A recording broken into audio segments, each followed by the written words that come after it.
Hello friends, Radhe Radhe. Welcome to my channel world of Anamika. मैं बिहार की बेटी और यूपी की बहू अपने ब्लॉग में आपका स्वागत करती हूँ। आज के ब्लॉग में आपको पता चल गया होगा कि ये विदाई का है स्टार्टिंग में ही। हाँ, मैं विदाई की वीडियो डाल रही हूँ, ब्लॉग बना रही हूँ, क्योंकि मैं आज वापसी कर रही हूँ बिहार से यूपी के लिए, मायके टू ससुराल। तो यहाँ पे सबसे पहला काम हो रहा है रंग लगाने का, आलता लगाने का। तो ये हजामिन है, जिसको ठकुराइन भी कहते हैं, वो आलता लगाने आई थी दोपहर के टाइम पे। तो अभी मैं आलता लगवा रही हूँ, क्योंकि आज मेरे साथ एक कोइंसिडेंस ये हो गया एक छोटा सा, कि मेरी ट्रेन 4.5 घंटे लेट थी। जो रात के 9 बजे थी वो हो गई रात के 1:30 बजे।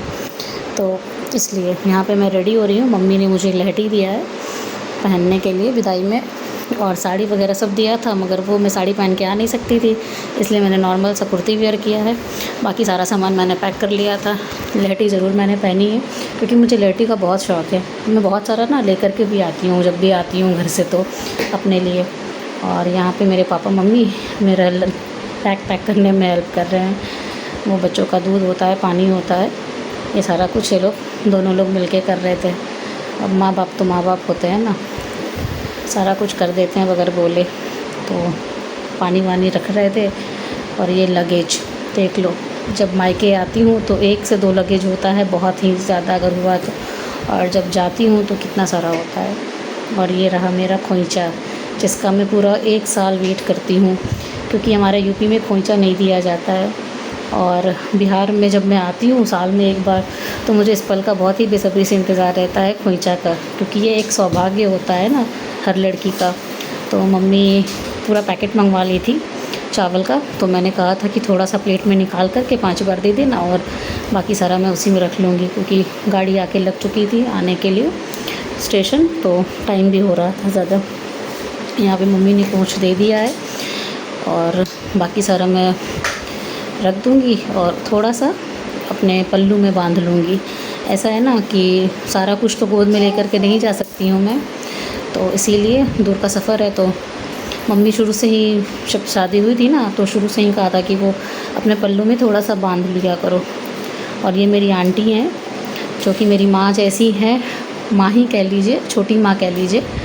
तो शादी जब से मेरी नहीं हुई है तब से ये मुझे अपनी बेटी मानती है, और मैं इन्हें माँ मानती हूँ।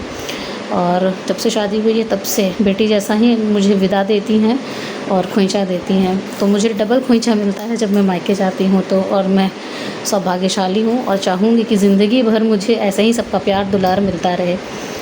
और यहाँ सब गले मिल रहे हैं हम लोग, क्योंकि अब विदाई का टाइम आ चुका है, और खुशी खुशी गले मिल रही हूँ। मन तो अंदर से भरा हुआ है, लेकिन ससुराल तो जाना ही होगा। कोई भी अपने मायके में जीवन भर नहीं रह सकता है। बस इस बात की खुशी है कि मेरे माँ बाप सुखी रहें, स्वस्थ रहें, और ऐसे ही मुस्कुराते रहें, और मैं भी अपने दोनों घर को अच्छे से संभाल सकूं। और यहाँ मैं अपनी मम्मी का आशीर्वाद लेकर के निकल चुकी हूँ, गाड़ी लगी है। और ऐसा है ना कि यूपी में ना बेटी जो होती है ना, वो लक्ष्मी मानी जाती है। तो यहाँ पे बेटी दामाद होते हैं, वो अपने माँ बाप के पैर नहीं छूते हैं, और दामाद अपने सास ससुर के पैर नहीं छूते हैं। मतलब किसी के भी पैर नहीं लड़कियां छूती हैं वहाँ पे। मगर बिहार में तो भाई मैं बिहारी हूँ, जन्म से बिहारी हूँ, तो मुझे तो पैर छूना ही है। फ़िलहाल मुझे किसी ने मना नहीं किया है कि आप अपने मम्मी पापा के पैर मत छुओ। हाँ, मेरे हस्बैंड नहीं छूते हैं, क्योंकि वो उनका कल्चर है, तो वो अपने कल्चर को फॉलो करते हैं। मैं उन्हें नहीं रोकती हूँ, और वो मुझे नहीं रोकते हैं। हम लोग अपना अपना कल्चर आराम से फॉलो कर सकते हैं। तो अब हम निकल चुके हैं स्टेशन के लिए, और रात काफ़ी हो गई थी। 11:30 बजे हम लोग निकले थे घर से, क्योंकि 1:30 बजे ट्रेन थी, और ज़्यादा लेट निकलना भी सही नहीं था। मम्मी ने कहा था 12 बजे से पहले ही निकल जाओ, इसलिए हम लोग निकल चुके थे। और साथ में पापा भी आए थे स्टेशन छोड़ने, क्योंकि लगेज बहुत ज़्यादा था। उन्होंने कहा था कि मैं चलूँगा साथ में। और यहाँ फाइनली हम जंक्शन पहुँच चुके हैं। और ये रहा पटना जंक्शन का नज़ारा। नाइट है तो भीड़ भाड़ तो यहाँ हमेशा बनी रहती है 24 घंटे, क्योंकि स्टेशन है, लोगों का आना जाना होता है अपने अपने डेस्टिनेशन पे। और टाइम था काफ़ी, क्योंकि हम लोगों को 15 से 20 मिनट लगा था स्टेशन आने में। तो हम लोग यहीं पे बैठ गए थे। पापा बोले अंदर जाके क्या करोगी, यहीं पे बैठ जाओ थोड़ी देर। तो सब लोग यहीं पे थे, बच्चे भी थे, और बच्चों को ज़रा भी नींद नहीं थी आँखों में। ये लोग अपनी ही दुनिया में मस्त थे। और मेरी सबसे छोटी वाली बेटी लाडो, वो तो खेलने में ही बिज़ी थी, उसको बस खेलना था, मज़ा आ रहा था उसको स्टेशन पे। और ये रहा स्टेशन का व्यू। थोड़ी देर हम लोग यहाँ पे रुकेंगे, फिर उसके बाद चलेंगे हम लोग अपने अपने प्लेटफॉर्म की ओर।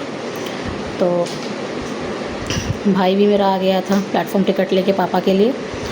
तो अब हम लोग स्टेशन पे पहुँच चुके हैं अपने प्लेटफॉर्म पे। ट्रेन भी आ चुकी थी और अब बस यहाँ से रवाना होने के लिए तैयार हूँ मैं। अंदर से तो नहीं तैयार थी, मगर अब तो जाना है ही, क्योंकि साल में एक बार आना होता है 1 महीने के लिए। सब कुछ संजो करके समेट करके मायके से ससुराल जाना पड़ेगा।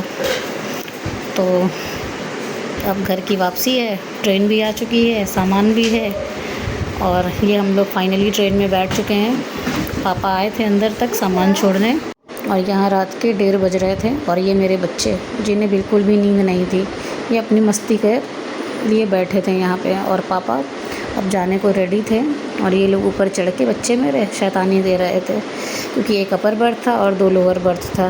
क्योंकि मैंने 3 टिकट लिए थे बड़ी वाली बेटी का एज बढ़ा करके, क्योंकि भाई बच्चे छोटे छोटे हैं, नहीं 2 सीट में हो पाएगा। और यहाँ पे पापा जा रहे हैं तो मैंने उनकी वीडियो बना ली थी चुपके से। वो एलिवेटर से चले गए और अब जाना है, ट्रेन खुल चुकी है और अब पटना को टाटा बाय बाय करके यूपी की तरफ मुड़ रही हूँ मैं। तो अंदर से थोड़ा सा अजीब लगता है अपने शहर को छोड़ना, क्योंकि आप जहाँ से जा रहे हो ना, आप पले बड़े हो, आपका जन्म हुआ है, ये मेरी जन्मभूमि है।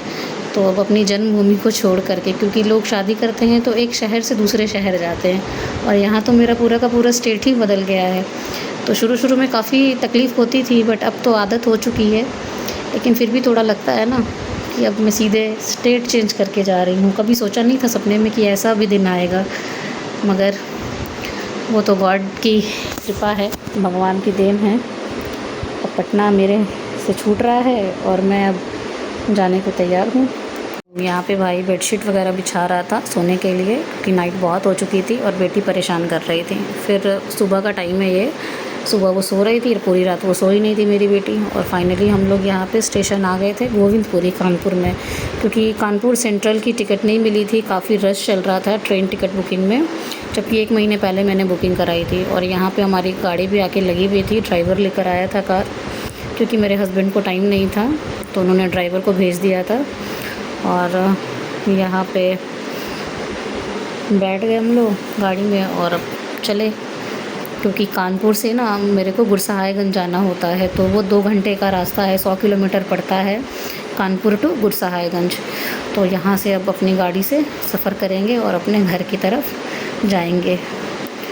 अब काफ़ी ज़्यादा थकान हो गई थी, क्योंकि ट्रेन लेट थी और पूरी नाइट मैं सो नहीं पाई। सुबह मैंने मुश्किल से 2 घंटे सोया होगा, मॉर्निंग के टाइम पे 2-3 घंटे, बहुत ही ज़्यादा। वो उसमें भी बेटी बहुत परेशान कर रही थी और ये महारानी जी सुबह से सो रही हैं। अभी गोद में थोड़ी देर के लिए उठी थी और ये फिर सो जाएंगी। और बच्चे सब थक गए थे, परेशान हो गए थे, क्योंकि नाइट में लेट होने की वजह से ना दिक्कत ज़्यादा हो गई थी। सुबह हम लोग 11 बजे पहुँचे थे स्टेशन पे, क्योंकि 2 घंटे ट्रेन और लेट हो गई थी, क्योंकि 4 साढ़े 4 घंटे लेट खुली ही थी। तो सुबह हो चुकी थी, धूप भी आ चुका था, 11 बजे बहुत टाइम होता है। और यहाँ बच्चे हैरान परेशान, 2 मेरे पास थे, एक अपने मामा के पास था। और फाइनली मैं पहुँच गई अपने गुरसहायगंज, अपने घर, अपने पति के घर।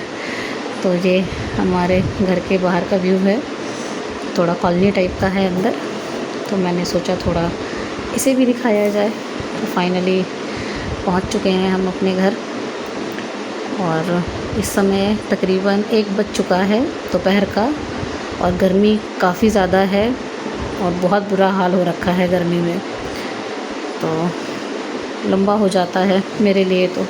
और फाइनली हम आ चुके हैं अपने घर पे।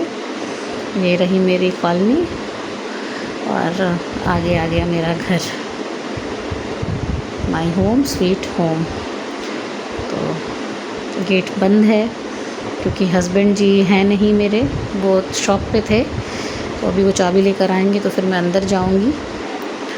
और घर को दूर से देखने पे बहुत ही खुशी हुई मुझे कि फ़ाइनली अब मैं आ गई हूँ और अंदर जाके बहुत सारा काम होगा क्योंकि पूरा 1 महीना छोड़ के गई हूँ मैं इसे। और यहाँ थकान तो बहुत हो चुकी थी मगर एक खुशी भी थी अपने घर आने की। तो फिर आज का यहीं पे ब्लॉग समाप्त करती हूँ, मिलती हूँ नेक्स्ट ब्लॉग में। Thank you, take care, bye bye.